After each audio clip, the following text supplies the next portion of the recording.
మన అమ్మాయిని ఒక అబ్బాయికి ఇస్తాం నమ్మకంతో.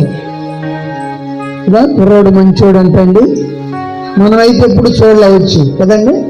ఆ ఊరు వెళ్ళి ఆ గృహంలోకి వెళ్ళి మంచోడా చెడ్డోడా కఠినాత్ముడా క్రూరుడా అనేది మనకు తెలియదు. కానీ ఒకే మాటను బట్టి, పెద్దలు చెప్పిన మాటను బట్టి అంటే అయ్యా కుర్రోడు చాలా మంచివాడు. ఇదంతా కూడా దేని మీద అంటే నమ్మకత్వాన్ని బట్టి.